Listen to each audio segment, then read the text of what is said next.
네. 네, 안녕하세요. 발차기 장진호입니다. 네, 제가 잠깐 버벅거렸네요. 제 목소리 들리시고, 화면 보이시고, 그죠?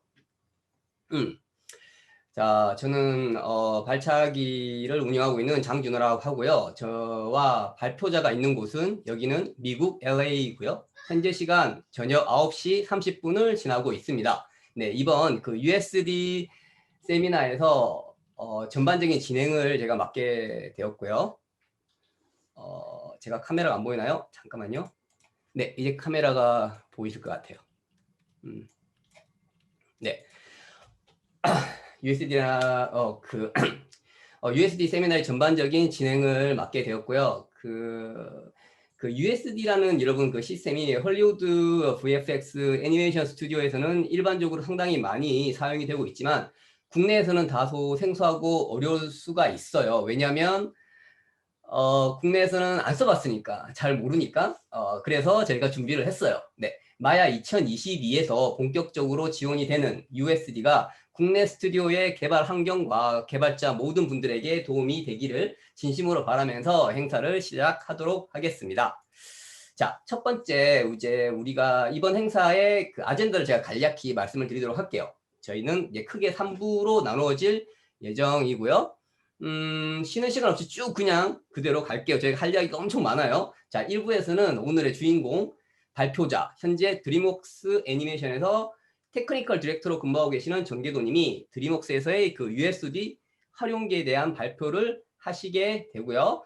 그리고 그 2부에서는 오토데스크 코리아의 그 김도환 부장님께서 실제 마야에서 USD를 어떻게 사용이 되는지 또 어떤 편리함과 강점을 가지고 있는지에 대해서 직관적으로 비교 자료를 보면서 함께 여러분들이 좀 이야기가 쉬울 것 같아요. 그리고 3부에서는 Q&A가 준비가 되어 있습니다. 그래서 여러분들 이제 사전에 질문들을 많이 해주셨는데요. 보시는 바와 같이 강연이나 Q&A 시간에 답변을 이제 드릴 예정이에요. 혹시 부족한 부분이 또 있다면 그 Q&A 시간에 나중에 추가로 질문을 해주시면 돼요.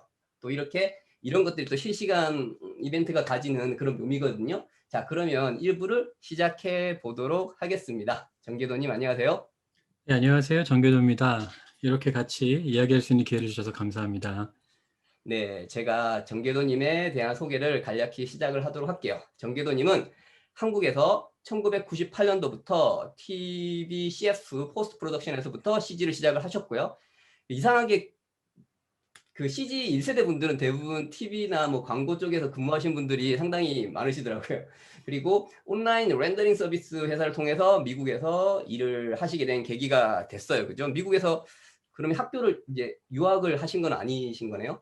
네, 유학하지 않았고요. 한국에서 일하던 회사가 미국으로 진출하면서 미국에 오게 됐습니다. 네, 그런 케이스들을 제가 좀 봤어요. 예.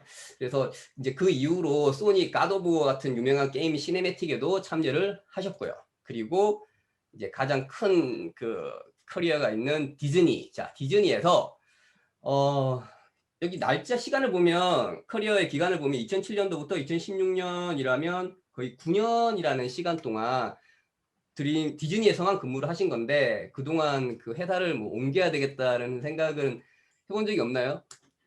네, 몇 번 있었고요. 사실 2010년에 드림웍스의 테크니컬 디렉터 포지션으로 면접받다가 떨어졌어요. 아, 떨어졌다가 그러면 다시 나중에 다시 이게 2016년에 1년 다시. 후에 다시 또 오게 되는 거네요. 네. 사실 저도 그 미국에서 첫 직장을 9년을 다녔어요. 저도 꽤 긴 시간이었는데 이제 저 같은 경우는 뭐 미국에서 근무하는 많은 외국인들이 그렇지만 영주권이라는 부분이 좀 걸려 있어서 사실 뭐 어딜 가지도 못하는 상황이어서 그랬는데 후회는 안 돼. 재밌긴 재밌었어요. 근데 하지만 궤도님은 이제 저처럼 영주권에 의해서 그런 노예 계약이라고 해야 되나? 그런 상황은 아니었던 거네요. 그죠? 예, 예. 저는 사실 디즈니 입사 전에 영주권 받아서 그런 경우는 아니었는데요. 제 성향도 좀 그렇고 또 회사도 만족스러운 편이어서 오래 있을 수 있었던 것 같아요. 네, 그러면 그렇게 오랜 동안 디즈니에서 계시다가 이제 디즈니 생활 청산을 하시고 드림웍스로 가시게 된 데는 이유가 있을 것 같아요. 이제 나중에 천천히 들어보도록 하고요. 그러면 이제 디즈니에서 이제 어떤 일들을 하셨는지를 제가 보도록 할게요. 저는 좀 신선했던 게 디즈니는 애니메이션 스튜디오, 애니메이션만 만드는 줄 알았거든요. 근데 보니까 개도님의 이력을 보니까 아니더라고요. 그래서 이건 툰타운 온라인이라는 어린이용 온라인 게임 개발에 참여를 하신 거거든요. 이렇게 보니까 모바일 게임인 건가요? 아니요, 이게 2007년 당시에는 스마트폰 나오기 전이어갖고 지금 같은 모바일 게임은 없었고요. 이거는 PC용 온라인 게임이었어요. 그리고 그 다음에는 이거는 되게 익숙한 이미지인데, 그러면 캐리비안 해적을 게임화 시킨 것 같거든요. 그러면 그 당시 뭐 이렇게 디즈니가 ILM을 인수하면서 그 캐리비안 해적의 그 IP를 가져와서 게임으로 이렇게 개발이 된 그런 케이스인가요? 그건 아니고요. 원래 그 캐리비안의 해적 영화가 디즈니랜드에 있는 캐리비안의 해적이라는 놀이기구를 바탕으로 제작된 디즈니 영화였어요. ILM은 그 VFX 작업을 한 거고요. 그래서 원래부터 디즈니 IP였습니다. 그러면 그 캐리비안, 우리가 잘 아는 쟈니 뎁이 나오는 캐리비안 해적이 디즈니랜드에 있는 그 놀이기구에서부터 이렇게 시작된 건가요, 네네. 그러면? 다만 몰랐나? 어쨌든 새로운 상식을 알고 갑니다. 몰랐네요. 네. 그리고 이거는 한국 사람들은 잘 모르는데 미국에서 상당히 유명했던 게임이죠. 그죠? 그 클럽 네. 펭귄이라는, 그죠? 예. 음. 여기도 이제 PC 게임, 이것도 PC 게임인 건가요? 예, 클럽 펭귄은 이제 PC용으로 개발이 됐는데 이제 이때쯤 돼서는 모바일 많이 쓰게 돼서 나중에 모바일로 포팅 됐고요. 제가 그 포팅 작업에 참여했습니다. 어, 사람들이 아마 디즈니 저뿐만 아니라 이거는 다 모르셨을 것 같아요. 디즈니에도 이렇게 게임 개발을 많이 했었다는 거를. 그리고 제가 영상 하나를 또 보고 갈게요. 이것도 되게 재밌는 프로젝트였던 것 같아요. 디즈니에서. 이거는 한 몇 초죠? 30초 정도 되니까 볼게요.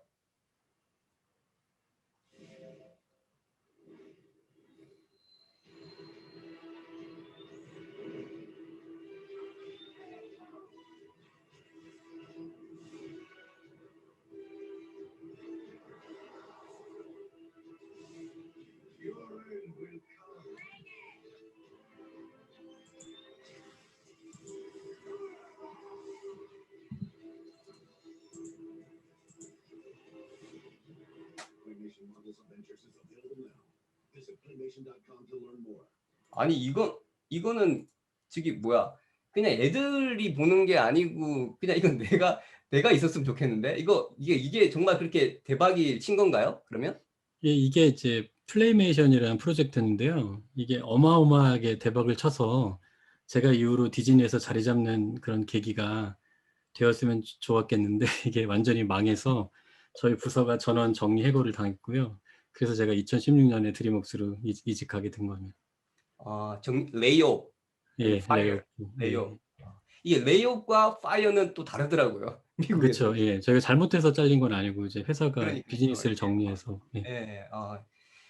오케이. 그럼 근데 저도 한국에서 애니메이션 스튜디오 회사를 다녔거든요. 시네픽스라는. 지금은 없어요, 그 회사가. 근데 거기서 이제 아쿠아키즈라는 프로젝트를 참여를 했었는데 잘 안 됐어요. 그래서 그것 때문에 이제 미국행을 결심했던 계기가 됐었거든요. 어떤 위기가 기회가 되는 그런 일들이 주위에 많이 있더라고요. 네. 그리고 네, 이제 드디어 드림웍스 애니메이션 스튜디오. 예. 그리고 2016년부터 지금까지 계속 근무를 하고 계시는데요. 여러분, 뭐 드림웍스는 워낙 유명하니까 잘 아실 것 같아요.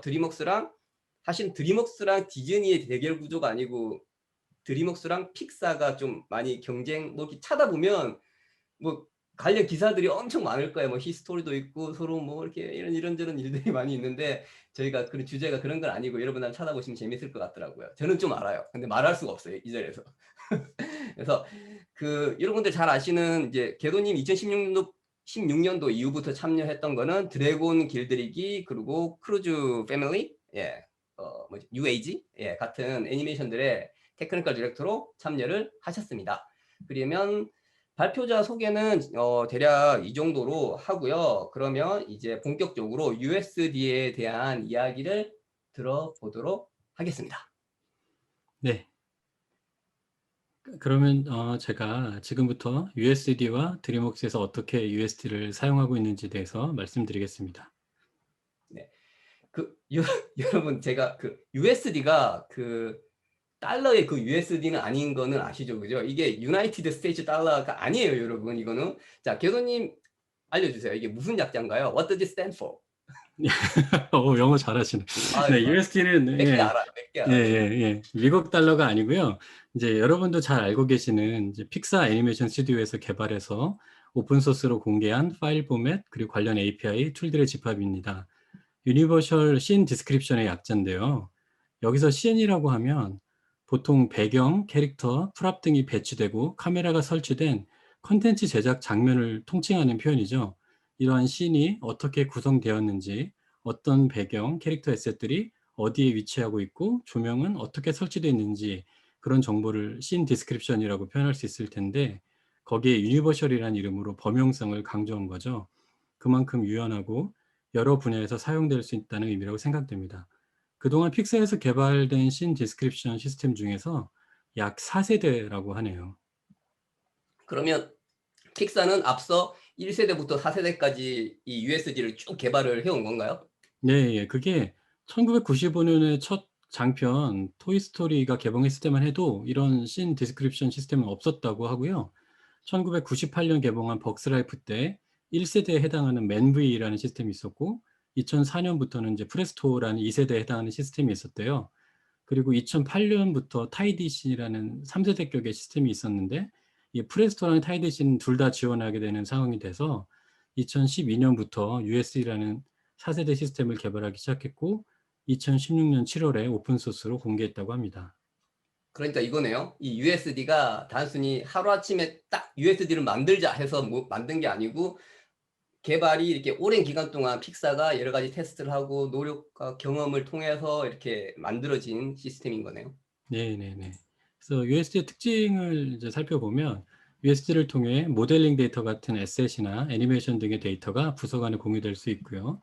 동시에 이 데이터들이 결합하고 공유될 때 다른 부서의 데이터를 교체하는 방식이 아니라 오버라이드하는 방식으로 동작해서 각 부서가 협업할 수 있는 방식으로 데이터를 구성할 수가 있습니다. 이런 부분들이 실제로 구성되는 방식은 제가 잠시 뒤에 저희 회사에서 적용한 방식을 설명드릴 때 더 자세히 말씀드릴 수 있을 것 같고요. 그리고 USD 데이터를 활용할 수 있는 여러 라이브러리하고 툴들도 함께 제공이 됩니다. 그러면 그 라이브러리가 라이브러리와 여러 툴들이 제공이 된다는 거는 어떤 의미예요? USD를 사용하면 무료로 이런 모든 것들이 제공이 된다는 걸 의미하는 건가요? 네, 그렇죠. USD가 오픈 소스이기 때문에 기본적으로 무료고 USD를 사용할 때 유용한 툴들이 포함되어 제공된다는 말씀이에요. 그러면 어떤 그런 소프트웨어들이 있잖아요. 이렇게 무료 버전이 있고 유료 버전이 있고 이렇게 그런 식으로 이렇게 버전이 따로 되어 있는 건가요? 예, 그건 USD도? 아니고요. 완전 무료고 심지어는 이제 소스 코드까지 제공되는 오픈 소스입니다. 그러면 이제 향후 이제 개발이 USD도 계속 이제 개발이 될 거잖아요. 그러면 그 앞으로 업데이트되는 부분도 무료로 제공이 받고 네, 100% 네. USD 웹사이트를 통해서 평생 무료. 모두 무료로 제공되는 거죠. 아, 좋다. 근데 궁금한 게 그 픽사 말씀하시는 게 이제 픽사 스튜디오가 애니메이션을 정말 잘 만드는 걸 우리가 다 알잖아요. 근데 이렇게 막 나눔을 주고 너무 좋죠. 그런데 이게 비즈니스잖아요. 그렇게 경쟁사들도 좀 당당히 있거든요. 드림웍스도 픽사의 경쟁사고 또 애니멀 로직도 많이 있잖아요. 그러면 근데 그들에게 이 픽사에서 그 피와 땀이 섞인 이 USD를 그냥 무료로 그렇게 준다는 게 저는 좀 이해가 안 되거든요. 왜 그런 걸까요? 네, 일단 픽사 사랑합니다. 네, 그리고 이제 픽사만 이제 그런 게 아니고 미국 회사들이 이런 식으로 기술을 오픈하는 경우가 많이 있어요. 잘 아시는 그 EXR 포맷도 ILM에서 개발해서 오픈한 거고 알렌빅 같은 경우는 소니가 개발해서 오픈한 걸로 알고 있습니다. 드림웍스도 이펙트에서 많이 사용되는 그 VDB를 개발해서 오픈했고요. 이런 기술 공유 문화가 있는 것 같아요. 그래서 몇 년 전에는 아카데미 소프트웨어 파운데이션이라는 단체도 생겨서 이런 영상업계의 기술 공유 움직임이 더욱 활발해지고 있고요. 그리고 또 이렇게 오픈소스 공개를 하면 향후 개발 과정에서는 커뮤니티의 도움을 받을 수 있는 부분이 생겨서 회사 입장에서도 나쁘지 않은 것 같아요. 음. 네, 그래서 이제 제가 드림웍스에서 어떻게 USD를 사용하고 있는지에 대해서 지금부터 말씀드리려고 합니다. 네, 이제 본격적인 저희의 주제, 예, 드림웍스에서의 USD 실무 적용 사례, 네, 들어보도록 할게요. 예. 이 자료는 2018년 시그라프 때 저희 드림웍스 파이프라인 엔지니어인 알렌 블레븐스하고 테크니컬 디렉터인 마이크 머레이가 제로 투 USD in 80 days라는 제목으로 80일 만에 USD 적용하기 뭐 이런 제목으로 진행했던 발표를 기반으로 말씀드리려고 해요. 보시면 이제 달력이 있는데 그 당시 저희가 이제 새롭게 개발된 레이트레이싱 렌더러인 문레이를 드래곤 길들이기 3편에 적용하기로 했고 또 동시에 그때까지 저희가 사용하던 씬 디스크립션 시스템을 USD로 교체하기로 결정을 했거든요. 2017년 봄에 USD 도입을 결정했는데 당시가 드래곤 길들이기 3편 제작 중이었고 그해 말 정도부터 라이팅 작업이 본격적으로 시작을 해야 되기 때문에 시간을 아주 많이 쓸 수는 없는 상황이었습니다. 그래서 2017년 4월 17일부터 8월 18일까지 주말과 공휴일 빼고 세보니까 정확히 82일이 걸렸더라고요. 그 이 82일이라는 그 기간을 설명함에 있어서 좀 이렇게 무슨 의미가 있어 보이거든요. 이렇게 달력까지 해서 보여주는 걸로 봐서. 그래서 이게 뭐 어떤 80일이 뭐 길다는 거예요? 뭐 짧다는 거예요? 왜 80, 뭐 어떻다는 이게 건가요? 이제 저희는 엄청 짧다고 생각이 들어서 달력을 넣었는데요. 이게 당시는 USD가 공개된 지 얼마 되지 않았고 이제 마야 같은 어플리케이션들이 공식적으로 지원하기 전이었기 때문에 저희가 개발할 것들이 아주 많았거든요. 근데 그렇지만 저희는 마침 USD와 유사한 저희 시스템이 있었기 때문에 상대적으로 짧은 개발 기간으로 도입할 수 있었다고 생각이 들어요. 그래서 이렇게 달력도 보여드린 거예요. 그러면 이제 그 당시 2017년 당시에는 이제 근데 지금은 이제 마야 2022에서는 이제 USD가 본격적으로 지원이 되잖아요. 그러면 지금 쓰시는 분들은 훨씬 더 쉽고 효율적으로 도입할 수가 있게 됐다고 이해를 하면 되나요? 예, 그런 것 같아요. 예, 음. 예. 그래서 저희는 어떻게 도입을 하게 됐냐면 먼저 저희 회사의 R&D 부서하고 파이프라인 부서 그리고 TD들을 모아서 이 USD 스티어링 커미티라고 이제 위원회를 만들었어요. 그래서 거기서 지금 당장 도입할 건 뭐고 좀 장기적으로 나중에 도입할 건 뭔지 이런 것들을 다양한 우선순위에 따라 정리를 했고요. 각 부서들이 서로 다른 요구 사항들을 조율해서 통합적인 도입 계획을 세웠습니다. 그리고 그 당시에 저희 말고도 여러 다른 회사들도 USD를 도입하고 있다는 걸 알았기 때문에 다른 회사들과 정보를 공유하면서 큰 도움을 얻을 수가 있었고요. 이러한 정보와 의논들을 기반으로 첫 번째 버전을 어떻게 만들 것인지 계획을 세웠고 이 버전 1 개발을 위한 스케줄이 만들어졌죠. 그리고 오래 걸리지 않아서 프로토타입 버전이 완성됐는데 또 이를 테스트해 볼 플랫폼이 필요했잖아요. 근데 마침 그 당시 저희가 단편 애니메이션 빌비를 만들고 있었기 때문에 이 빌비를 테스트베드로 삼아서 새로운 USD 워크플로우를 도입해 봤고요. 저희 문레 렌더러도 이 빌비에서 처음 사용됐습니다. 네, 여러분 그 빌비를 잘 모르시죠? 이게 빌비를 제가 영상을 준비를 했어요. 그래서 영상을 빌비는 전체는 아니고 그 빌비의 어떤 일부분 클립인 것 같아요. 제가 한 편 보고 가실게요. 너무 귀여워 캐릭터가.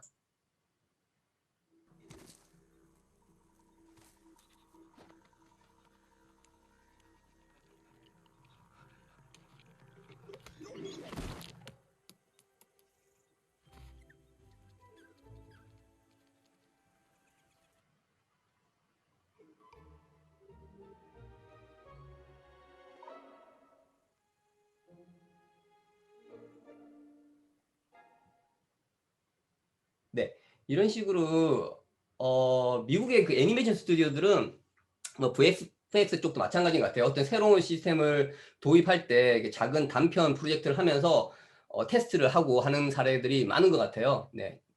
네네. 그리고 이제 이렇게 해서 빌비를 통해서 테스트를 하고 나서는 장편인 드래곤 길들이기 3편부터 본격적으로 USD가 도입이 되었습니다. 이제 이번에는 그 도입 과정을 좀 더 자세히 설명드릴 텐데요. USD 도입할 때 저의 목표는 모든 부서들이 USD를 사용해서 작업 데이터를 공유하는 것이었습니다. 그래서 그걸 설명드리려고 제가 드림웍스의 파이프라인이 어떻게 동작하는지 먼저 잠깐 보여드릴게요. 저희는 먼저 이렇게 각 아티스트가 자신의 작업 환경에서 어떤 이제 특정한 태스크를 수행합니다. 이렇게 아티스트가 그 환경 안에서는 뭐 필요한 만큼 다양한 어플리케이션을 사용해서 작업을 하고요. 이 아티스트들은 파이프라인의 다른 부서들이 사용할 이 지오메트리 데이터라든가 텍스처 파일 같은 프로덕트를 만들게 되고요. 이 에셋 데이터들은 공통의 씬 디스크립션 포맷으로 이렇게 저장이 되고 이제 아티스트들이 자신의 작업을 퍼블리시하게 되면 이 씬 디스크립션은 이 최신의 변화를 반영하도록 업데이트가 되고 이 새로 만들어진 프로덕트들을 레퍼런스하게 됩니다.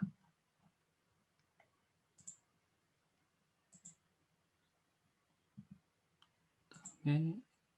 그리고 또 이렇게 아티스트들의 작업 환경 바깥에서도 이 씬 디스크립션을 검사하거나 변경하는 프로그램들이 실행이 되거든요. 그래서 뭐 데이터 무결성 체크라든가 최적화 등의 작업이 자동으로 수행이 되게 되어 있습니다.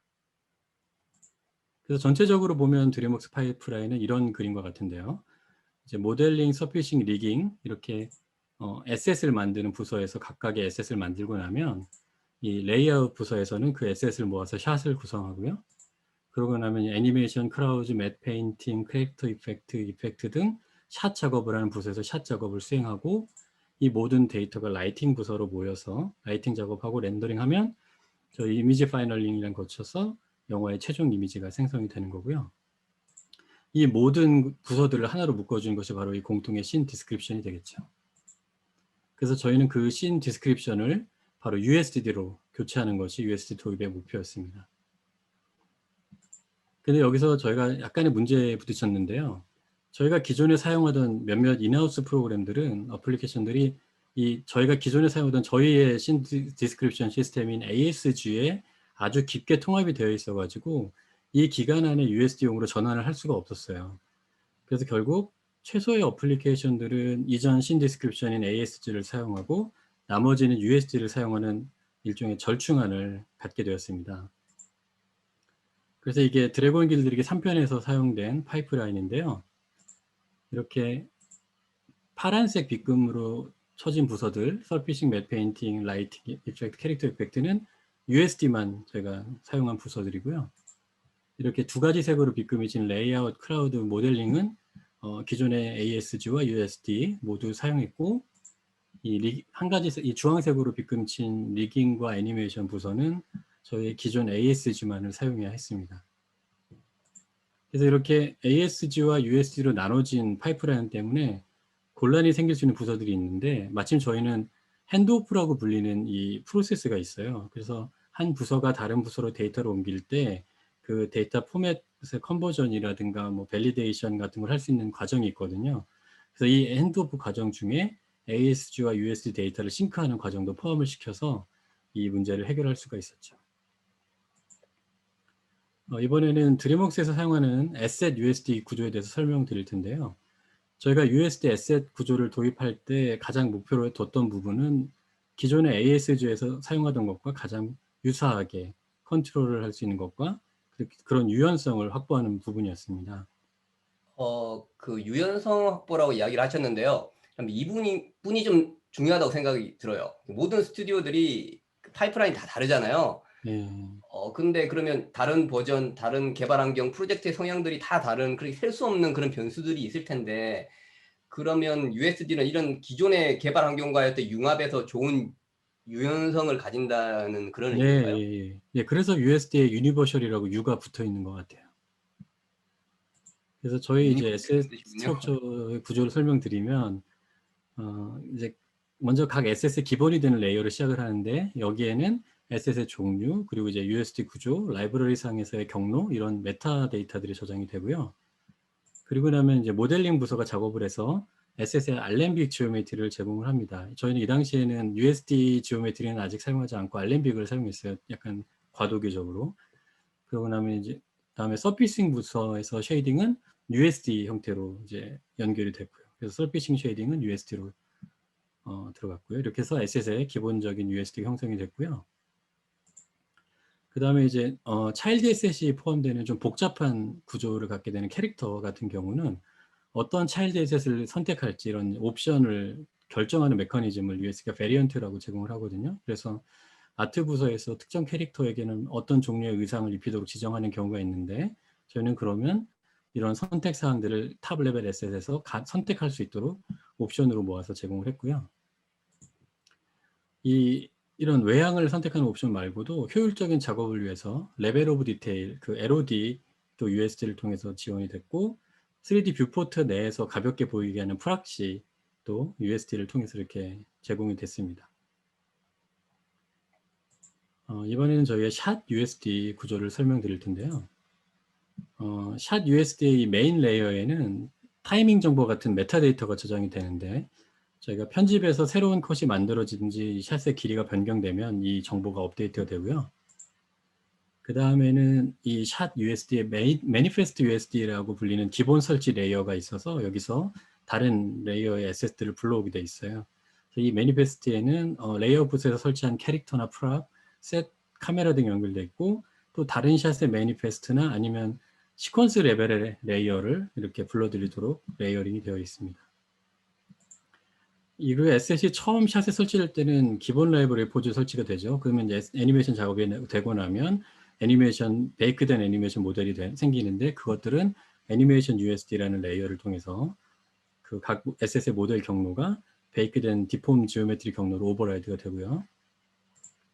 그 다음에 이제 그 메모리 효율성 높이기 위해서 인스탄싱을 많이 사용하는데 각 샷별로 인스탄싱 상황을 이렇게 바꿔야 되는 경우가 있잖아요. 뭐 어떤 산을 만들어서 나무를 다 인스탄싱 했지만 특정 샷에서는 어떤 나무가 카메라 앞에 걸리면 그 나무만 선택해서 인스탄싱을 껐다든지 이런 식의 샷 특화 작업을 해야 되는 레이어를 instanting.usd에서 해결을 했고요. 그리고 나서 각 부서별 레이어가 있었어요. 그래서 레이어 부서부터 시작해서 최종으로는 라이팅 부서까지 이렇게 해서 라이팅 부서가 가장 우선순위를 갖게 돼서 마지막으로 렌더링 할 때는 라이팅 부서가 오버라이드 된 데이터로 렌더링 되도록 순서가 정해져 있었죠. 그래서 드림웍스 작품들 보면 이제 라이팅이 참 이쁘다는 생각을 많이 했거든요. 픽사도 물론 그렇지만 저는 글쎄요, 저는 제가 한국에서 애니메이션 스튜디오에 있을 때는 라이팅 부서가 별도로 없었어요. 저희는. 그래서 그냥 그 제 기억에 그 컴파지팅 하시는 분들이 했거나 배경에서 어떤 다른 파트에서 그냥 사이드로 그냥 했지 그렇게 특별히 라이트를 중요하게 생각을 안 했던 걸로 기억이 나거든요. 그런데 보면 좀 규모가 있고 이제 잘된 라이팅을 참 중요하게 많이 생각을 하더라고요. 미국의 스튜디오들은 게임 쪽도 마찬가지, 영화 쪽, VF는 모든 다 그런 스튜디오들에서. 저는 저희 회사 라이터들한테서 제가 되게 놀란 게 아트적인 부분도 굉장히 훌륭하신데 테크니컬한 부분도 굉장히 잘 하시더라고요. 아무래도 파이프라인을 마지막에 계셔서 그런지 전체 파이프라인에 대한 이해도 되게 높았어요.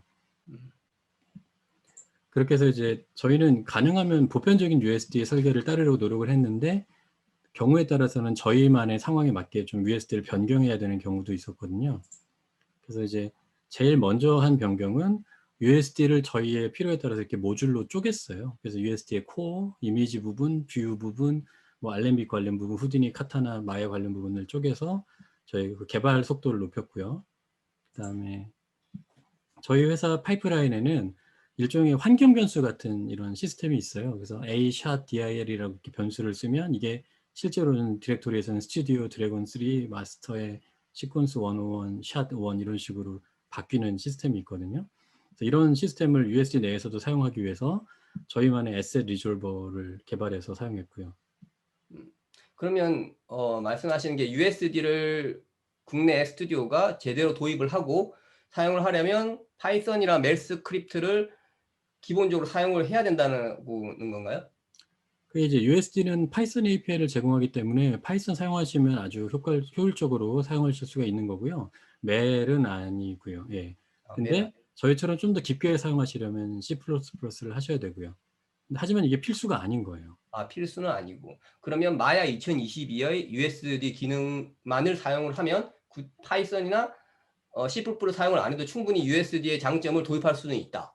네, 그런 거죠. 정리가 됐네요. 네, 이해를 했습니다. 그러면 이제 개발 인력을 많이 보유한 한 가지 더 질문이 있는데 개발 인력을 많이 보유한 대규모의 스튜디오 말고도 다양한 규모의 스튜디오에서도 마야 2022의 USD 지원 기능을 사용하면 USD를 도입할 수가 있는 거예요? 있는 거죠? 네, 그런 것 같아요. 그러니까 또 이제 회사 규모에 따라서 개발 인력이 있으시면 좀 더 파이썬도 쓰시고 좀 더 깊게 사용하시고 또 C++도 하실 수 있으면 또 더 깊게 사용하실 수 있고 다양한 환경에 맞게 다양한 상황에 맞게 적용하실 수 있을 것 같아요. 또 이제 USD는 커스텀 메타데이터를 쉽게 만들 수 있거든요. 그래서 저희도 저희만의 정보를 담은 다양한 메타데이터를 추가해서 사용했어요. 뭐 에셋의 종류가 environment 에셋이라든가 이 에셋에 태그를 붙여서 이건 이제 식물이다 이렇게 저희가 태그하기도 하고, 그리고 샷 경우에는 시작 프레임 100프레임이고 끝 프레임 200프레임이고 오디오 파일은 이 경로에 있고 오디오 파일의 시작은 91프레임부터다. 이렇게 이런 정보도 메타데이터를 해서 기존의 툴들과 더 쉽게 통합을 할 수가 있었고요. 그 다음에 이제 저희가 그때 당시에 새로 개발했던 그 문레이 렌더러의 지오메트리 같은 경우는 기본 USD 스키마가 지원하지 않아서 저희가 이렇게 프로시저럴 스키마를 만들어서 렌더러로 데이터를 바로 전달을 했고요. 또 저희가 사용하는 문레이 렌더러에만 필요한 어떤 프리미티브 또 어트리뷰트들이 있거든요. 그런 것들은 USD API를 통해서 확장해서 사용했습니다. 이렇게. 그러면 저 문메일에 대해서 궁금한 게 있는데 잠깐 이 질문 전에 아까 제가 빌비 영상을 공유를 안 했었나요 혹시? 아까 하셨어요. 했었나요? 예. 안 됐었나요? 자, 여러분 그 유튜브에 검색하시면 돼요. 빌비. 예. 아, 그러면 똑같이 나와요. 나 왜 검색 공유를 했다고 생각을 했지? 아까 봤는데. 공유되었어요. 아 네네. 누가 제 이야기가 아니었구나. 음. 오케이, then never mind. 자, 문웨이는 이제 드림웍스에서 개발된 인하우스 렌더러잖아요. 그러면 어, 저는 뭐 웨타나 픽사를 다녀보진 않았지만 듣기로는 그들도 회사마다의 자체 스튜디오의 그런 렌더러를 가지고 있어요. 제가 예전에 근무했던 회사도 자체 렌더러가 있었고요. 그러면 이렇게 자체적인 렌더러, 뭐 게임 회사도 자체적인 게임 엔진 이렇게 있는 이유가 그냥 비용 절감을 위한 부분일까요? 그런 측면도 저는 있는 것 같긴 한데 또 역사적인 이유도 있을 것 같은 게 픽사나 드림웍스 같은 경우는 회사가 시작될 때 쓸만한 상용 렌더러가 없어서 직접 개발을 해야 했던 이유도 있을 것 같고요. 또 이제 자체 개발을 하게 되면 상용 렌더러의 새로운 버전을 기다릴 필요 없이 지금 필요한 기능들을 추가할 수도 있고 문제가 있을 때 기술 지원도 회사 내부에서 좀 더 빠르게 가능한 그런 장점들이 있는 것 같아요. 그래서 이러한 것 외에 또 저희는 USD 자체에서 제공된 USD 뷰 같은 굉장히 유용한 툴도 있지만 저희가 필요한 툴이 좀 있어서 몇 개 만들었는데 USD 파일 브라우저를 만들었어요. 그래서 이렇게 USD를 쉽게 브라우징하고 내용을 볼 수 있고 에디팅할 수 있는 브라우저를 만들었고 이걸 저희가 USD 매니저라는 이름으로 오픈 소스로 공개를 했습니다. 그래서 이 주소에 가시면 다들 받아서 사용하실 수가 있어요. 그리고 이 라이팅 작업이 끝나기 전에도 이렇게 미리 그 앞에 있는 부서들도 렌더링을 해서 그 씬을 볼 수 있게 하는 이런 프리라이트 관련된 시스템도 만들어서 사용을 했고요. 그러면 드림웍스에서도 픽사 USD를 도입을 해서 자체적으로 또 디벨롭을 해서 그걸 또 다른 스튜디오와 함께 공유를 한 거네요. 그죠? 네네, 그렇죠. 그게 바로 오픈소스의 좋은 점인 것 같아요.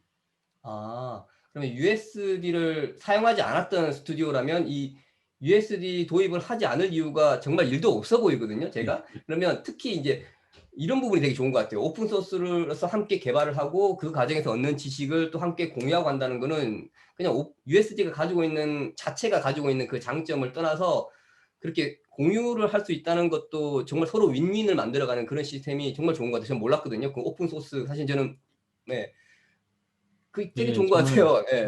네, 정말 그런 부분이 큰 것 같아요. 음. 네. 그래서 이번에는 이제 마지막으로 저희가 이런 경험을 가지고 이제 USD 적용을 고려하시는 분들에게 제가 몇 가지 제안을 드리려고 준비를 해봤는데요. 이제 제일 먼저 제안 드리고 싶은 거는 각 작업 부서들 간에 작업 과정이랑 데이터를 분리하시는 거를 추천드려요. 그래서 물론 이렇게 분리를 하신다고 해서 부서 간 디펜던시가 완전히 없어지진 않겠지만 이렇게 부서 간의 작업 과정과 데이터를 분리하시면 좀 더 효율적으로 데이터를 관리하시고 동시에 작업하실 수 있는 가능성이 열린다는 생각이 들어요. 그래서 이렇게 분리하신 다음에 이 USD를 씬 디스크립션으로 사용하셔서 부서 간 데이터 교환의 기본으로 USD를 사용하시는 거죠. 그러면 USD는 이제 멀티 스레딩 같은 걸 염두에 두고 개발됐기 때문에 무척 빠르고 아주 효율적이어서 그리고 또 그 USD의 레이어링을 잘 사용하시면 여러 부서들이 협업을 더 잘할 수 있는 파이프라인 구성이 가능하실 거라는 생각이 듭니다. 그리고 이렇게 세팅을 하게 되시면 장점이 이런 자동화를 도입할 수 있는 여지가 생긴다는 거예요. 그래서 뭐 데이터 검증이라든지 아니면 샷건의 태스크 업데이트 같은 것들도 이 자동화 프로그램으로 이 씬 디스크립션 상에서 돌아가도록 설정을 하실 수가 있는 거죠. 그런 식으로 더 효율적인 파이프라인을 구성하실 수 있을 것 같아요. 그래서 이제 USD를 기반으로 부서들이 데이터를 공유하는 그런 시스템들을 만들어 보시면 어떨까라고 제안을 드리고 싶습니다. 제 네, 말씀은 이상 여기까지입니다. 예. 네. 수고하셨습니다. 네, 이상 여러분 정계도님으로부터 드림웍스의 USD 실무 사례에 대한 설명을 들어보았는데요. 이게 조금 어렵게 들릴 수도 있는데 정말 쉽게 풀어서 설명을 한 거래요. 이게 USD가 그만큼 조금 이제 일반적으로 받아들이기에는 생소하기 때문에 좀 어려운 것 같아요. 그래서 여러분들은 지금 뭐 30분 정도 지났나요? 3, 40분? 어떤 생각을 하셨는지 모르겠는데요. 글쎄, USD와 같은 시스템이 스튜디오에게 어떤 의미가 있을까요? 그 수많은 VFX 애니메이션 스튜디오들이 각자 개발을 위한 다른 파이프라인을 가지고 있고, 심지어 같은 회사 내에서도 프로젝트마다 그 개발 시스템이 다른 경우도 많거든요. 그리고 끊임없이 개발을 멈추지 않고요. 드림웍스의 이 USD 적용 사례를 보셨듯이 이런 스튜디오들이 그 USD를 도입함으로써 더 효율적으로 프로젝트 환경을 만들어낼 수 있다는 것을 저희가 알 수 있는 것 같아요. 그리고 하지만 약간 조금 이론적이고 기술적이어서 어려운 느낌도 들었는데요. 이번 1부에서는 이어지는 2부 순서에서는 오토데스크 코리아의 김도환 부장님께서 마야 2022에서 어떻게 USD를 활용할 수 있는지 아주 실무적인 어떤 내용의 발표를 준비를 하셨거든요. 김도환 부장님 바로 시작을 할까요? 네, 그러면 제가 그 화면 공유를 하도록 하겠습니다. 네. 네. 잠시만요. 이게 공유할 때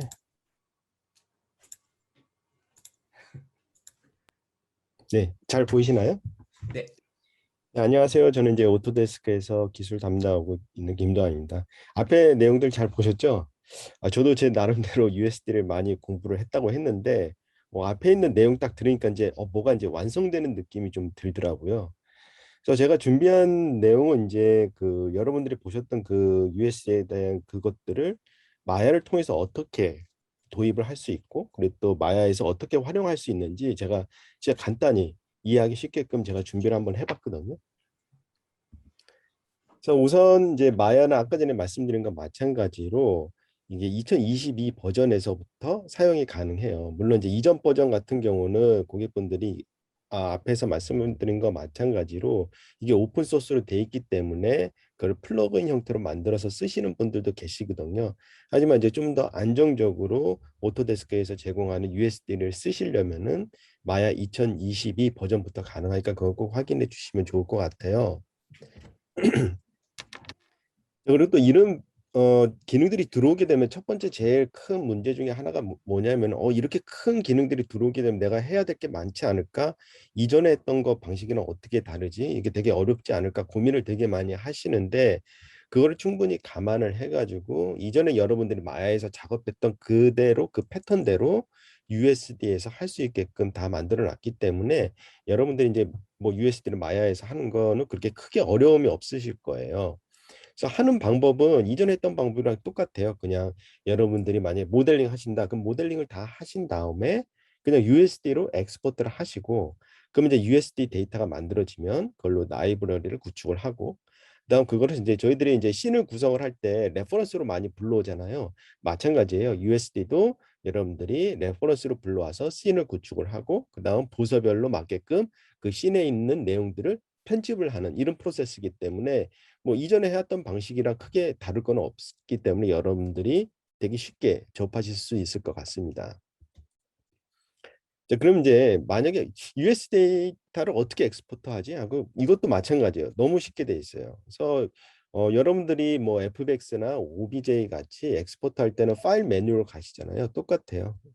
파일 메뉴 가셔서 엑스포트 올 또는 엑스포트 셀렉트를 통해 가지고 USD를 선택을 해주시면 돼요. 거기 이제 옵션들이 몇 가지가 있는데 옵션이 이렇게 많지는 않아요. 이제 뭐 예를 들어서 쉐이더는 머티리얼은 어떤 걸 쓸 건지 만약에 이제 여러분들이 애니메이션 데이터 특히 이제 베이크된 애니메이션 데이터가 있을 경우에는 애니메이션 데이터 옵션을 선택을 해 주시고 그다음 뭐 기타 뭐 스켈레톤이라든가 그런 옵션들을 조금만 손봐 주시면은 바로 엑스포트가 가능해요. 자, 그러면 이제 엑스포트 하게 되면은 USD라는 파일이 생기게 되거든요. 근데 보면은 제가 테스트를 해봤더니 마야 파일하고 용량 차이가 엄청 많이 차이가 나더라고요. 그래서 위에 보시면은 똑같은 마야 파일인데 첫 번째 보시는 파일 같은 경우 1.7 거의 1.8기가 정도 되는 이 데이터죠. 이 안에는 이제 순수 폴리곤 데이터만 들어있는 파일이거든요. 그래서 되게 큰 파일이죠. 이거 제가 이제 USD로 엑스포트 하니까 거의 10분의 1로 그냥 떨어지더라고요. 그래서 USD 같은 경우는 엑스포트 할 때 꼭 필요한 데이터만 엑스포트를 하거든요. 그래서 그 안에는 지오메트리 정보라든가 애니메이션, 재질, 조명, 카메라 이런 거 필요한 정보들만 있기 때문에 파일 사이즈가 작을 수밖에 없어요. 근데 이제 마야 파일 같은 경우는 이런 정보값도 있지만은 이 파일을 불러와서 마야에서 뭔가 할 수 있게끔 그런 세팅들이 필요하잖아요. 그런 정보값들이 다 있기 때문에 데이터 자체가 무거운 거거든요. 그다음 제가 또 알림비 캐시 데이터도 제가 한번 USD로 엑스포트를 해봤더니 용량 차이가 엄청 많이 나죠. 그래서 이 다이나믹 캐시 같은 경우는 한 100프레임 정도 제가 테스트한 거거든요. 근데 뭐 11기가 거의 12기가 정도 되는 데이터가 2.3기가 정도로 확 떨어지더라고요. 그래서 이만큼 이제 파일도 되게 최적화되는 것 같다는 느낌이 들더라고요. 저 이제 불러올 때는 여러분들이 좀 약간 이거를 확실히 알고 넘어가셔야 될 게 불러올 땐 두 가지 방식이 있어요. 하나 뭐냐면은 우리들이 일반적으로 FBX나 OBJ 같이 임포트를 통해서 불러오는 방식이 있고 또 하나는 USD 그 자체로 불러오는 방식이 따로 있어요. 이 두 가지가 있기 때문에 이걸 구분을 확실히 해 주셔야 돼요. 그럼 첫 번째로 이제 임포트는 이제 뭐냐? 임포트는 똑같아요. FBX나 OBJ나 USD나 임포트는 똑같아요. 임포트 한다는 것은 그 파일을 마야가 작업할 수 있게끔 마야가 이해할 수 있는 데이터로 컨버트를 하게 돼요. 그래서 마찬가지로 USD도 그렇고 FBX도 그렇고 OBJ도 즉 임포트를 통해서 갖고 온 USD 데이터는 더 이상 USD 데이터가 아니에요. 그거는 마야 파일이에요. 그래서 그럼 이거는 어떻게 쓰느냐? 이제 뭐 예를 들어서 여러분들이 원본 데이터는 없다. 마야 원본 데이터는 없는데 USD 파일은 있어. 근데 USD 파일에서 뭔가 변형을 하고 싶다 할 때는 이렇게 임포트를 갖고 와서 여러분들이 변형을 할 수가 있어요. 변형이라는 건 뭐냐면은 뭐 버텍스를 수정을 한다든가 디포머를 적용을 한다든가 직접적으로 그 오브젝트의 형태를 변화를 하고 싶을 때는 이런 식으로 임포트를 통해서 갖고 오시고 그래서 이거 작업이 다 끝나잖아요. 그럼 여기서 그냥 세이브를 하면 안 되겠죠. 왜냐하면 세이브하게 되면 마야 파일로 세이브가 되겠죠.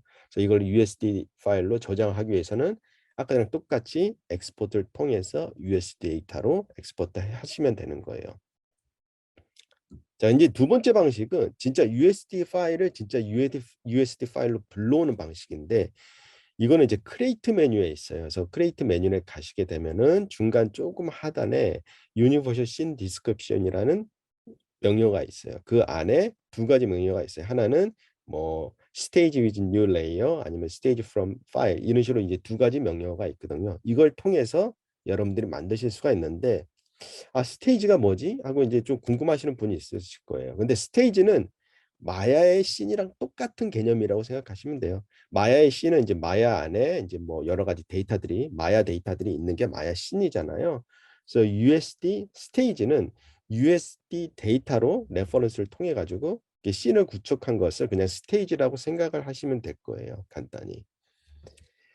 자, 이렇게 불러오게 되면은 아까 전에는 USD 파일을 컨버트해서 마야 파일로 변환을 시켰다라면은 이 스테이지로 불러오게 되면은 USD 파일을 레퍼런스 형태로 링크가 걸려요. 그러면서 메타데이터만 불러오게 되죠. 그러면은 여러분들이 USD가 갖고 있는 장점을 이걸 통해서 쓰실 수가 있다라고 보시면 돼요. 자, 그러면 이제 일반적으로 이거를 USD 데이터와 이제 작업하시다 보면은 USD 데이터와 일반적인 마야 데이터를 혼전해서 이렇게 쓰시게 되는데 거기서 이제 구별할 방식 어떻게 USD이고 어떤 게 마야 파일을 보시면 아웃라인에서 봤을 때는 일반적으로 이제 왼쪽이 아웃라인이죠. 그래서 오른쪽에 보시면은 이렇게 USD에 대한 스트럭처를 보실 수가 있는데 이걸 보기 위해서는 한 가지 전제 조건이 있어요. 그래서 디스플레이 가서 반드시 쉐이더라는 항목이 활성화가 돼 있어야지만 이거를 보실 수가 있거든요. 그래서 이걸 통해서 보실 수가 있는데 차이점은 이게 파란색으로 이렇게 선이 그어져 있잖아요. 그래서 이게 바로 USD 데이터 스트럭처라고 보시면 돼요. 아웃라인에서. 그다음 뷰포트에서의 차이점 뭐냐면은 마야 같은 경우는 이제 폴리곤 데이터에서 선택하고 오른쪽 마우스 버튼 누르면은 이 폴리곤 데이터를 변형할 수 있는 옵션들이 이렇게 뜨잖아요. 하지만은 USD 데이터 같은 경우는 오른쪽 마우스 버튼을 눌러도 어떠한 정보가 뜨지를 않아요. 왜냐? USD 데이터에 있는 메타 정보만 갖고 왔기 때문에 이런 걸 수정을 하실 수가 없어요. 그렇기 때문에 만약에 여러분들이 USD 데이터 얘를 변화를 해, 뭐 다른 걸 수정을 해야 돼. 그러면은 뭐 원본 파일을 불러와서 수정을 한 다음에 USD 데이터로 엑스포트를 하던가 아니면 아까 전에 말씀드린 마찬가지로 그 USD 데이터를 임포트해서 변화를 하고 그다음 엑스포트를 하시면 되는 거예요. 자, 그러면 이제 직접적으로 아까 전에 마야에서 씬을 구성하듯이 USD로 스테이지를 만드는 거 한번 보이도록 할게요. 개념 자체는 여태껏 여러분들이 레퍼런스 작업을 하신 거랑 똑같다고 보시면 돼요. 마야에서 빈 스테이지를 만들고 아까 전에 이제 뭐 어셋들을 USD로 엑스포트를 하셨을 거 아니에요. 그 엑스포트된 USD 데이터를 레퍼런스를 통해서 끌어오는데 그때 이제 스트럭처를 짤 때에는 여기서 제공하는 뭐 엑스폼이라든가 스코프 아니면은 데피니션 이런 걸 통해서 이런 구조를 짜게 돼요. 그래서 하는 방식은 레퍼런스 방식이랑 똑같다고 보시면 돼요. 자, 그러면 일단은 USD 그 스테이지를 만들기 위해서는 또는 USD 그 데이터를 불러오기 위해서는 아까 제가 설명드린 것 마찬가지로 create 메뉴에서 universal scene description 그리고 스테이지를 만들 때에는 스테이지 with new layer를 선택을 해 주셔야 되겠죠.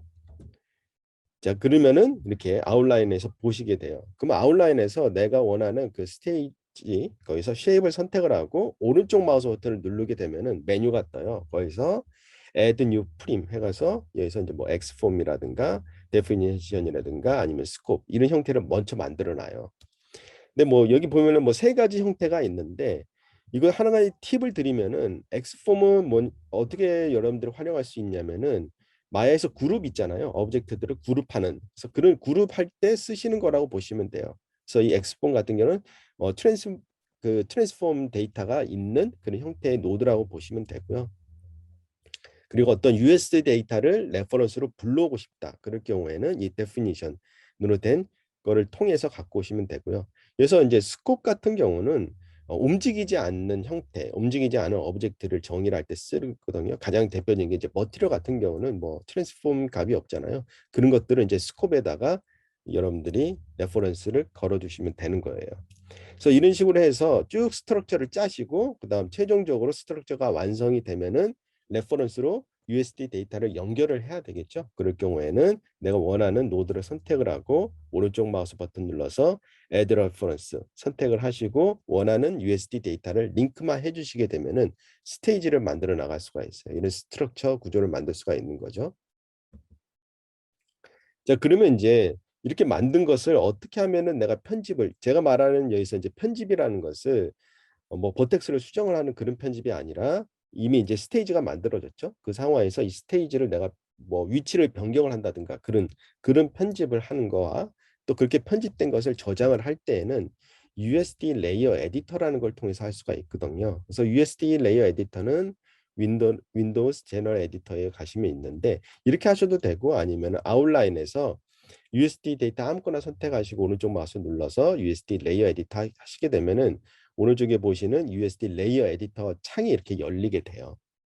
그래서 USD 레이어 에디터 얘는 쉽게 설명하면 여러분들 그 마야에 보면 애니메이션 레이어 있잖아요. 그거랑 똑같다고 보시면 돼요. 애니메이션이 된 거에다가 내가 레이어를 만들고 그 애니메이션 데이터 위에다가 특정한 값을 얹죠. 물론 이제 머지하기 전까지는 얘가 어때요? 원본 애니메이션 항상 저장이 되어 있는 상태에서 그 위에 그 데이터 값이 덧대는 상태잖아요. 그러니까 아마 그거랑 약간 비슷한 개념이라고 보시면 돼요. 자, 그러면 이제 USD 레이어 에디터에서 할 수 있는 것은 뭐 그렇게 많은 것을 할 수 있지는 않거든요. 그래서 첫 번째 할 수 있는 게 오브젝트 위치 변경이라든가 아니면은 다른 USD랑 변경하는 거. 이래서 의자가 있는데 이 의자를 다른 의자랑 내가 교체하고 싶어.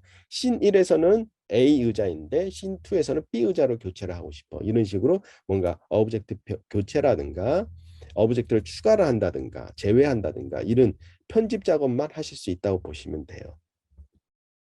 자, 그러면 이것들을 하기 위해서는 이제 여기서 이런 레이어를 구성을 해야 되는데 레이어 구성은 아마 이제 스튜디오 간에 스튜디오가 갖고 있는 파이프라인하고 뭐 부서 간에 그런 구조에 따라서 이 레이어들은 뭐 지금 보시는 거랑 많이 다를 수도 있어요. 근데 제가 예제로 한번 꾸며봤다고 보시면 돼요. 그래서 USD 레이어를 만드는 것은 이 창 오른쪽 상단에서 버튼을 눌러서 USD 레이어들을 만들어서 이런 구조들을 만들어 나가게 돼요. 근데 이제 한 가지 참고할 것은 뭐냐면은 우리가 애니메이션 레이어라든가 레이어를 만들 때는 오브젝트를 선택을 하고 레이어를 만들잖아요. 하지만 USD에서는 오브젝트를 선택을 하지 않은 상태에서 레이어 구조를 짜는 거예요. 그래서 뭐 샷 중에서 레이어 부서, 샷 중에서 애니메이션 파트, 뭐 VFX 파트 이런 식으로 레이어들을 이렇게 구축해서 만들어서 쓰실 수가 있다고 보시면 돼요.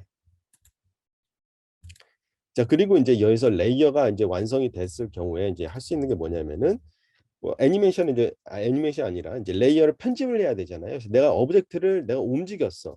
그럴 경우에 이제 이게 세이브 되는 레이어를 지정을 해줘야 돼요. 그래서 항상 뭔가 편집을 하기 전에는 이렇게 동그라미 버튼 누르게 되면은 저 파란색 동그라미 생기거든요. 그래서 내가 편집하고자 싶은 레이어를 선택을 하고 오브젝트를 움직이게 되면은 오른쪽 상단에 이렇게 마크가 떠요. 그래서 저장을 하라고. 그럼 이제 거기에서 저장 버튼 눌러주시면 돼요.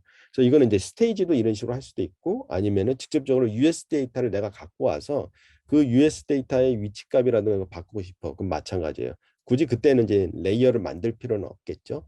그 상태에서 위치를 바꾸면은 위에 이제 마크가 뜨면은 저장만 해주시게 되면은 US 데이터 그 자체의 그 정보값들을 약간의 변화를 줄 수가 있다고 보시면 돼요. 자, 그러면 이제 여기까지는 어떻게 보면 마야에서 사용 방법이에요. 보면 이렇게 그렇게 어렵지는 않죠. 여러분들이 기존에 했던 방식이랑 똑같다고 보시면 돼요. 그러면 이제 USD를 대체 사용하면 얼마나 빠르고 USD를 어떻게 활용하면 좋을지 제가 몇 가지 예제를 제가 가지고 만들어 봤어요. 첫 번째는 이제 파일 로딩 속도라고 보시면 돼요. 똑같은 배경을 제가 불러왔을 때 USD 같은 경우는 벌써 제가 말이 끝나기 전에 벌써 불러왔죠. 그래서 왼쪽은 그냥 일반적인 마야 파일을 불러오는 거예요. 지금 보시면은 밑에 8.5초, 즉 마야 파일을 이게 한 1.7기가 정도 됐죠. 마야 파일을 불러오는데 한 8.5초 정도 걸렸지만은 얘가 작업할 수 있게끔 준비하는 단계까지 총 걸린 시간이 12초 정도 걸렸죠. 근데 USD 같은 경우는 2초. 진짜 빠르게 로딩되는 걸 보실 수가 있어요. 제가 이거를 촬영을 했을 때는 개인 노트북에서 작업을 한 거거든요. 그래서 아마 여러분들이 작업하시는 컴퓨터에서는 이것보다 더 빨리 열리실 거예요. 또 하나는 이제 작업할 때 프레임 레이트도 중요하잖아요. 이렇게 무거운 데이터를 불러왔을 때 제가 이제 똑같은 씬을 이렇게 했을 때 보면은 그냥 일반적인 마야 파일은 뭐 마야가 지금 버전업이 되다 보니까 그냥 일반 파일도 진짜 빨리 열리고 이렇게 퍼포먼스가 되게 좋은 걸 보실 수가 있을 거예요. 그래도 얘가 한 평균 20에서 40프레임, 근데 USD는 거의 2배 정도 퍼포먼스를 내는 걸 보실 수가 있어요. 그래서 왼쪽 같은 경우는 중간중간에 살짝 이렇게 뚝뚝 끊기는 게 있긴 있어요. 하지만 이제 USD는 거의 끊기는 게 없이 부드럽게 화면 전환이 되는 거를 보실 수가 있을 거예요. 그다음 또 중요한 거 이거 아마 그 사전 질문에 물어보신 분이 있을 거예요. 애니메이션에서 어떻게 활용할 수 있느냐.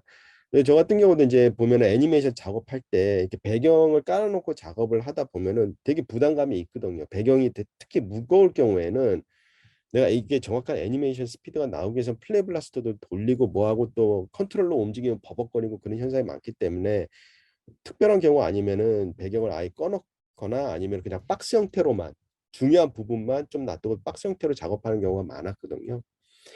하지만 이제 여러분들이 왼쪽 같은 게 뭐냐면은 그냥 폴리건 일반적인 마야 배경 데이터에다가 여기 있는 캐릭터가 지금 리깅이 되게 복잡하게 있는 캐릭터거든요. 뭐 스트레칭에다 FK, IK에서부터 되게 복잡하게 돼 있고 특히 이 캐릭터는 제가 테스트를 하기 위해서 그 3번을 누른 상태예요. 폴리곤 데이터 3번 눌렀기 때문에 되게 무거운 데이터라고 보시면 돼요. 이 상태에서 제가 애니메이션을 플레이했을 때 스피드를 한번 비교를 해봤거든요. 그래서 보시면은 지금 거의 속도가 거의 2배 정도, 그렇죠? 2배 가까이 속도가 차이 나는 걸 보실 수가 있어요. 지금 오른쪽에 USD 배경을 갖고 작업한 거는 플레이한 거 끝났지만은 왼쪽에 있는 얘는 아직도 플레이하고 있는. 그래서 애니메이션 속도도 되게 많이 차이가 있는 걸 보실 수가 있어요. 그렇기 때문에 여러분들 이제 애니메이션 할 때에는 이렇게 배경 같은 거를 USD로 갖고 와서 작업하시면은 정확한 배경값을 가지고 애니메이션 잡기 때문에 정확한 애니메이션 값을 만들어낼 수가 있겠죠. 하지만 그거는 있어요. 엑스포트 하실 때 애니메이션은 이런 리깅 데이터를 포함하지 않아요. USD에. 그렇기 때문에 애니메이션은 일반적으로 마야처럼 작업을 하시고 최종적으로 USD로 엑스포트 하실 때는 베이크된 상태에서 엑스포트를 하시면 된다고 보시면 돼요. 그리고 마지막으로 제가 또 테스트 해본 게 그 다이나믹 캐시를 이제 LNB로 구웠을 때 속도가 어떻게 되는지 제가 한번 테스트를 해봤어요. 그래서 일부러 좀 무거운 데이터를 만들려고 제가 이제 메쉬를 이용해서 한번 테스트를 해봤는데 이게 한 100프레임 정도 되는 거거든요. 그래서 아까 보셨던 그 11기가짜리 데이터라고 보시면 돼요. 이거를 이제 그냥 LNB로 했을 때, 그다음 LNB로 불러와가지고 얘를 USD로 엑스포트 했을 때의 속도라고 보시면 돼요. 보시면 속도 차이가 어마어마하게 나죠. 얘는 지금 물론 30프레임에서 시작을 했지만은 마지막 프레임 100프레임 갔을 때 그 엘림픽 파일 같은 경우는 거의 10프레임까지 못 갔죠. 그래서 이런 거를 보시면은 아마 여러분들이 그냥 뭐 특별하게 아까 전에 뭐 물론 앞에서 그 말씀드린 거 마찬가지로 물론 파이썬이라든가 그런 거 알고 계시면은 이것보다 더 많은 기능을 쓰실 수 있겠지만은 마야가 갖고 있는 이 기본적인 LNB 기능만 활용을 하셔도 아마 여러 부분에서 여러분들이 많은 혜택을 가실 수 있으실 거예요. 자, 그럼 결론적으로 USD를 왜 쓸까? 물론 이제 다양한 이유가 있겠죠. 그래서 저도 이제 뭐 좀 약간 공부를 해보고 뭐 나름 이렇게 테스트를 해봤을 때 제가 봤을 때 USD를 쓰는 가장 큰 이유는 엄청 가볍다라는 거. 이거 저는 엄청나게 큰 메리트라고 보거든요. 근데 또 하나는 협업이라고 보실 수가 있어요. 그래서 만약에 지금 맥스도 USD가 쓸 수가 있거든요. USD를. 그러니까 여러분들이 이전에는 그렇죠. 이제 맥스 마야는 각각 그 파일이 열리지가 않잖아요. 그래서 이런 씬을 같이 공유를 할 수 있다라는 거. 그리고 요즘은 스튜디오들이 뭐 마야만 쓰지는 않잖아요. 뭐 다양한 제품을 쓰기 때문에 특히 언리얼도 지금 USD를 지원하기 때문에 이런 유연한 파이프라인을 구축을 하고 협업을 하는데 진짜 USD가 되게 뛰어나다는 거 볼 수가 있거든요. 그래서 저 개인적으로는 가장 큰 이유가 이 두 가지가 아닐까 생각을 합니다. 그래서 저희들이 이제 이거를 좀 더 USD를 여러분들 쉽게 하실 수 있게끔 이제 뭐 마야 헬프 파일을 보면 영어로 되게 잘 돼 있는데 제가 그거를 이제 한글로 다 이렇게 만들어 놓은 문서가 있어요. 그래서 이거 같은 경우는 나중에 저희들이 이제 세미나 끝나고 이 영상을 업로드 할 거거든요. 그때 같이 링크를 같이 전달해 드릴 거고요. 그리고 이제 좀 더 깊게 USD를 하시고 싶으신 분은 이제 구글에 가서 픽사 USD 딱 치면은 이 USD 여기 링크가 나오거든요. 그래서 여기 들어가시면은 되게 잘 돼 있더라고요. 그래서 이거 참고하시고 공부하시면은 되게 깊게 또 USD를 공부하실 수 있으실 거라고 봅니다. 네, 제가 준비한 내용은 여기까지고요. 이제 지금부터는 뭐 저희 이렇게 Q&A를 좀 진행을 한번 해볼까요? 네, Q&A 세션으로 바로 이어서 들어가도록 할게요. 이제 그러면 제가 화면을 공유를 했고요. 자, 일단 우리가 사전 Q&A를 저희가 받은 게 있어요. 네. 그래서 그를 보여드리면, 자, 이렇게 이제 Q&A를 저희가 받았거든요. 네. 그래서 몇 개 요소들은, 저희가, 이렇게 강연에 미리 이야기를 드린 부분이 있고요. 이제 어떻게 시작을 해야 되죠? 네. 거기 이제 강연에서 커버하지 않은 부분들, Q&A라고 적힌 부분들을 지금 먼저 설명드리고 지나가면 좋을 것 같은데요. 네. 거기 질문 보면 이제 세 번째 질문, 메타버스 작업에도 관련이 있나요? 라고 질문을 하셨는데, 그 이제 아까 김 부장님도 말씀하셨지만 언리얼에서 USD를 지원하니까 메타버스는 아무래도 리얼타임 렌더링이 핵심일 것 같은데요. 그 리얼타임 렌더링 되는 언리얼에서도 USD를 지원하고, 그리고 어차피 메타버스를 하게 돼도 그 메타버스 안에서 필요한 그 장면을 구성하고 에셋을 만들고 하는 그런 파이프라인은 마찬가지잖아요. 이런 다른 영상 작업과 그 파이프라인 상에서 USD를 사용하신다면은 메타버스 작업과도 관련이 있다고 볼 수 있을 것 같고요. 특히 그 증강현실 AR 분야에서 좀 앞서고 있는 애플 같은 경우에는 이 USD 스트럭처를 압축해서 한 파일로 제공하는 USDG라는 포맷을 애플이 픽사랑 공동 개발했을 정도로 USD 도입에 앞서고 있는 걸 봐서 메타버스와 관련이 깊다는 생각을 듭니다.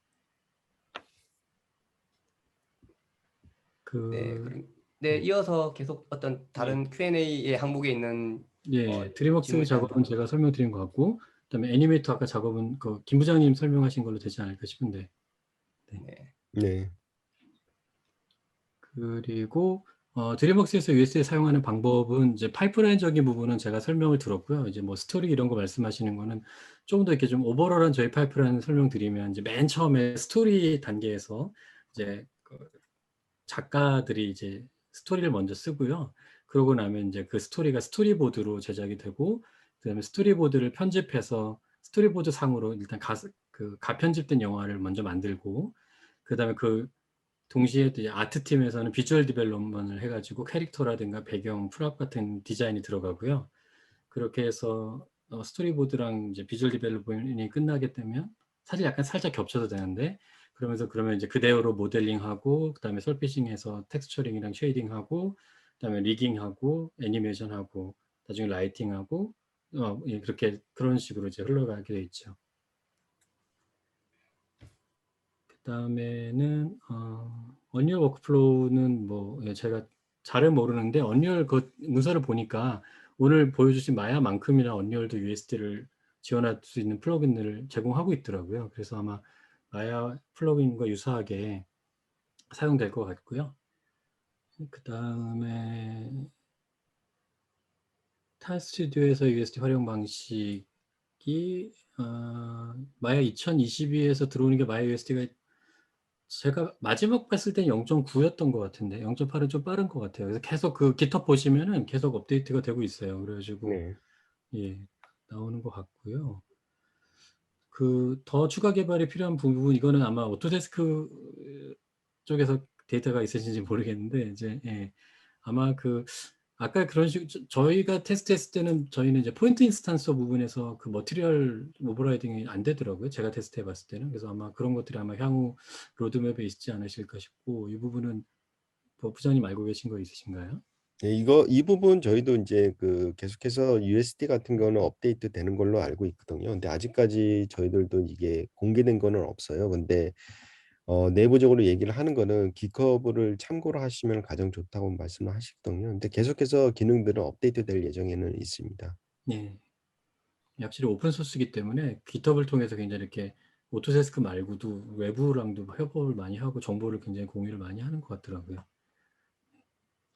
그리고 아놀드 머티리얼 이런 것들도 아마 그 머티리얼을 USD 그 플러그인으로 아마 마야에서 지원을 하겠죠. 그러면 예, 이제 아놀드 렌더를 사용할 수 있게. 예. 네. 지금 아놀드 쓰시는 분들은 그 사용 가능하고요. 그거는 이제 머티리얼 다 쓰실 수 있다고 보시면 됩니다. 네. 그다음에 이제 마지막에 룩뎁 라이팅 합성 얘기를 하시는데 파일이 어떻게 왔다 갔다 한다는 게 이제 그러니까 만약에 마야를 사용하신다 그러면 개인 작업하실 때는 마야 데이터를 사용하셔서 그 마야 데이터를 저장하신 다음에 퍼블리싱 하실 때 USD로 퍼블리싱을 하시는 거고 그러시면 이제 에셋 퍼블리싱 하시는 분들은 USD로 퍼블리싱 하시면 샷 작업하시는 분들이 아까 보신 그 스테이지 만드시는 걸 통해서 그 레이어링을 하셔가지고 그 레이어링 상에 그 USD들을 연결시키시는 거죠. 그러면 그 다음부터는 일단 그렇게 샷이 구성이 되면 이후 부서들은 그냥 그 샷 최상단만만 불러드리면 항상 업데이트된 USD로 불러드리실 수 있고, 그다음에 앞에 부서들은 그 본인이 익스포트 하시는 그 USD 그 레이어로만 익스포팅을 하시면 되는 거죠. 그리고 이제 버전 관리는 약간 또 별도로 하셔야 될 거예요. 그러니까 이렇게 디스크 상의 USD 파일로 있지만 이제 그게 지금 현재 노출된 버전이 최종 버전이라도 이전 버전으로 돌아갈 수 있는 롤백 같은 거는 뭐 그런 버전 관리 시스템들이 많이 있잖아요. 뭐 펄퍼스도 있고 뭐 다양한 솔루션들이 있으니까 그런 걸 통해서 이제 버전 관리는 따로 하셔야 될 것 같고요. 네. 사전 질문에 대한 설명은 이 정도면 될 것 같고요. 이제 그러면 라이브로 들어오신 질문들이 있는 것 같은데 네, 지금 보니까 한 9개 정도 쌓여 있네요. 예, 어디서부터 시작을 할까요? 맨 위에서부터 하시면 될 것 예. 같아요. 제가 읽어볼까요? 질문을? 네네네. 예. 타사 대비 차별화된 기능들이 있다면 어떤 건가요?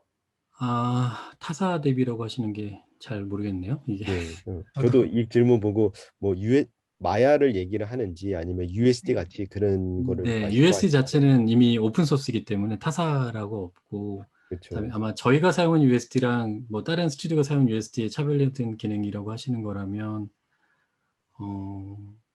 그건 또 회사마다 특성이 다르기 때문에, 이 질문은 좀 답변드리기가 어려울 것 같고요.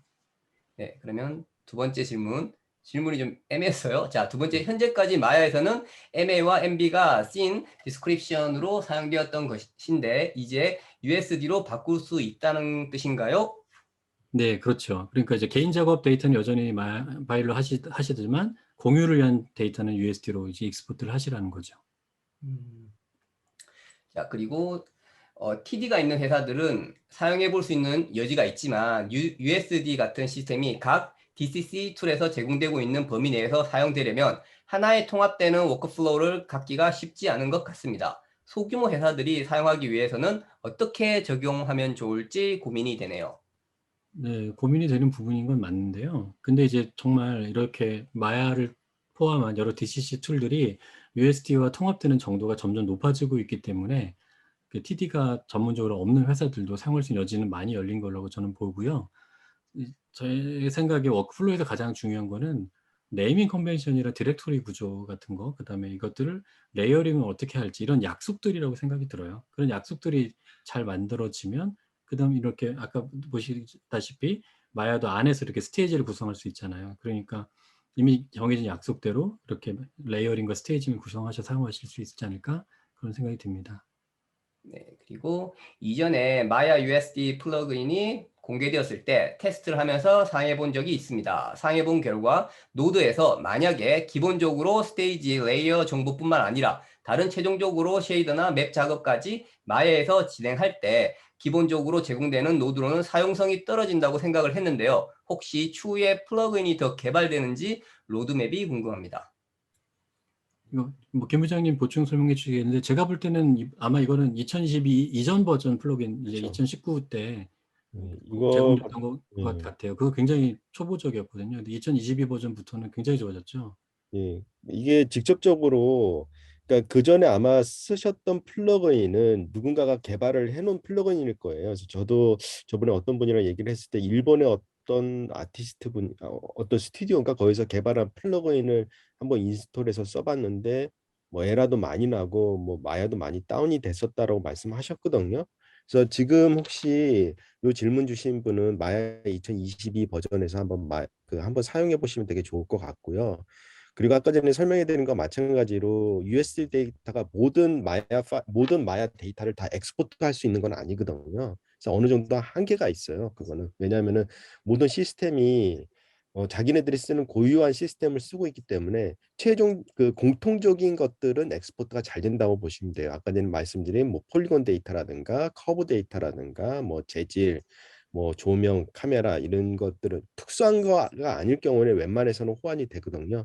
근데 아무래도 이제 나중에 계속해서 마야의 USD가 업데이트 되면서 그런 호환성으로 더 많이 강화가 될 예정에 있기 때문에 그거 좀 추후에 보시면 좋을 것 같습니다. 네, 그리고 다음 질문이 있는데 저도 질문을 하나를 할게요.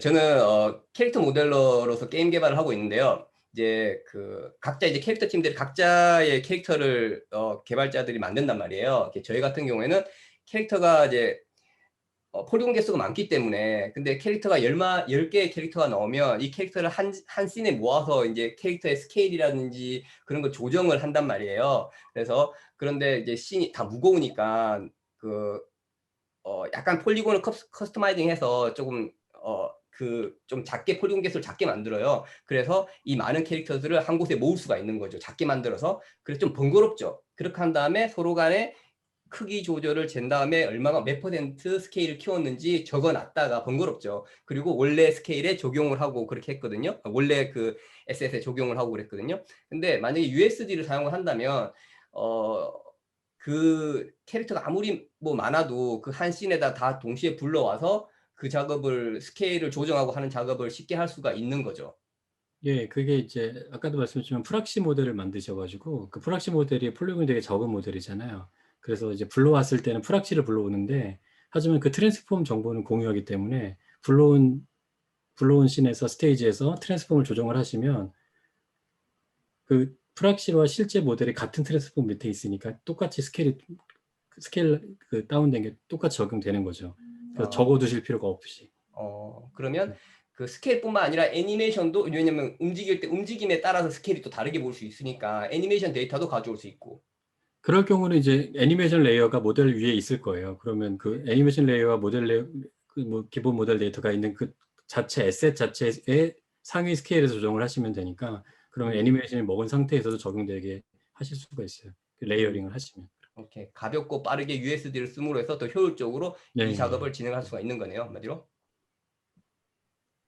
네, 알겠습니다. 그리고 자, USD 데이터를 엔진에 넘겨서 모델링 데이터처럼 쓸 수 있는 건가요? 제가 했던 질문이 비슷한 것 같은데. 그러니까 이제 USD 자체가 그 씬 디스크립션 정보도 있고 알렘빅처럼 모델 데이터도 들어가요. 그래서 USD를 모델링만으로 쓸 수도 있는데 보니까 언리얼은 마야처럼 USD 스테이지를 읽을 수가 있더라고요. 그래서 아예 그렇게 씬 자체를 USD로 구성해서 하시면 수도 있는 것 같아요.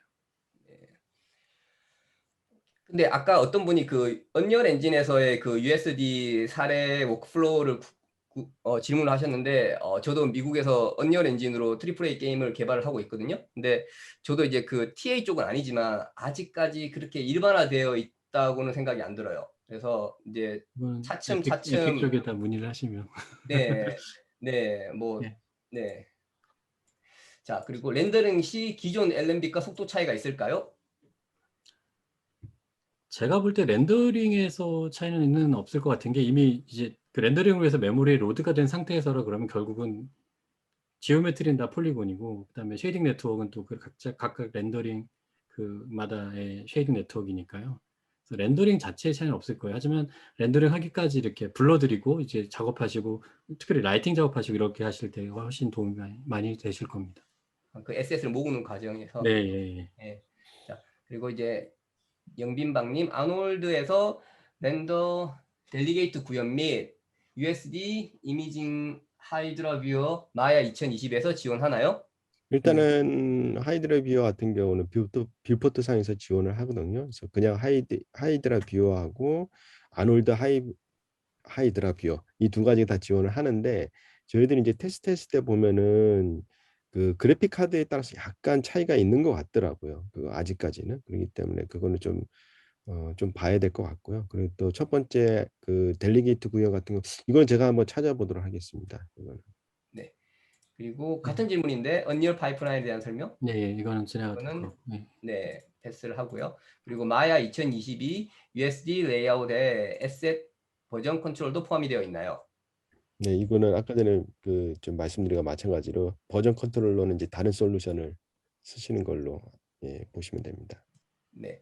그리고 박소연님이 아까 그 USD 데이터를 엔진에 넘겨서 모델링 데이터 좀 쓸 수 있나요?라는 거에서 추가 질문인데요. USD 파일로 만든 다음에 애니메이션 키를 줄 수 있나요? 그 이제 아까 USD 파일에 주시는 건 아니고 USD 파일에 보시면 이제 레이어가 있는데 그 중에 애니메이션 레이어를 교체하시는 거죠. 네. 김 부장님도 말씀. 예, 맞습니다. 예. 네. 그리고 저희 회사는 샷건을 이용하고 있는데요. 샷건으로 상황을 연동하는 방법 같은 그런 것은 페이지에 소개가 되어 있나요? 이거는 샷건 그 문서 보시면 예, 있을 이거는 그 샷건 API 쪽을 한번 예, 보셔야 될 것 예, 같은데요. 예, 근데 예. 이게 마야 쪽도 지금 USD가 들어온 지 얼마 안 돼가지고 이게 이 정보값이 올라온지는 아직 확실하지는 않거든요. 네. 그리고 애니멀 로직에서 개발한 마야 리깅 관련 USD 기능도 마야 2022 USD 기능에 적용이 되어 있는지 물어보셨네요. 김 부장님 아시나요? 네. 저는 이게 모르겠네요. 오픈 소스라서 그게 애니멀 로직에서 개발한 게 마야 이게 지금 적용이 되어 있는지를 물어보는 것 같아요. USD 스켈리톤 말씀하시는 건데 아마 음, 지금까지는 없지 않나 싶은데 예, 앞으로 들어오겠죠. 예. 제가 알고 있기로 지금 USD 그 오토데스크 USD가 애니멀 로직이랑 협업하는 걸로 알고 있어요. 저는. 예, 그래서 아마 예. 근데 2022를 제가 확인을 완전히 못해서 예. 저도 이거까지는 확인을 못 해봤네요. 예.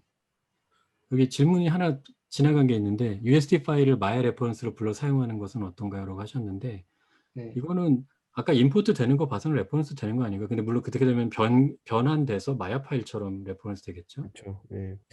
제가 봤을 때는 저도 그 레퍼런스를 해서 불러보지는 못했거든요. 음. 근데 이게 안 되지 않을까라는 생각을 하거든요. 왜냐하면 이 야, 불러오는 방식이 딱 두 개잖아요. 그러니까요. 얘를 갖고 와서 임포트하고 변환을 스테이지. 하든가 아니면 예, USB 자체로 불러오는 거기 때문에 예. 만약에 마야의 레퍼런스처럼 쓰려면은 아까 전에 제가 그 동영상에서 아니, 그 PT에서 보여드리는 거 마찬가지로 스테이지로 불러오면은 되거든요. 그게 바로 그렇죠. 예, 레퍼런스거든요. 그게 어떻게 예, 보면은. 그게 네. 그러니까 그렇게 쓰시면 될 것 같아요. 권장되는 사용 방식인 것 같아요. 예. 그리고 마지막 질문인데 애니메이션을 USD로 익스포트 할 때 스캐닝 데이터와 조인트 트랜스폼 정보의 캐시 베이크 데이터로 익스포트가 가능한가요? 아니면 포인트 캐시로 익스포트 되나요? 저희는 저거를 스캐닝 데이터 저렇게 따로따로 안 하고 다 묶어서 그 베이크드 된 지옴으로 익스포트해서 쓰거든요. 그래서 예, 저걸 따로 스캐닝이나 조인트 따로 하시는 건 아마 게임 쪽 같은데 그걸 다시 저 게임 쪽에서 불러서 다시 하시려고 하면 하는 건데 근데 하시려면 하실 수 있을 거예요. 그거는 이제 그렇게 그리고 구현하시면 되니까. 예. 네, 여기 마지막 질문이 하나 더 있네요. 혹시 예티 플러그인과 같이 third 파티 노드의 경우에는 USD에서 읽히기 위해서 파이썬 SPI 단계에서 등록해서 읽히게 할 수 있는지 궁금합니다. 예, 이게 그냥 메타데이터처럼만 정보를 사용하시려면 파이썬으로 하실 수가 있는데 그 데이터가 좀 더 이렇게 통합된 다음에 다시 불러들이게 하시려면 C++를 하셔야 될 거예요. 음, 아니면 이제 저런 데서 서드파티에서 USD 지원을 하게 될 수도 있을 것 같고요. 나중에. 그게 어떻게 보면 제일 빠르지 않을까라는 생각을 예, 합니다. 예, 예. 짜는 것보다는 저는 서드 파티 회사에서 자기들이 지원을 해주는 게 예, 예, 예. 음. 그리고 자, 채팅창에도 질문이 있는 것 같은데요.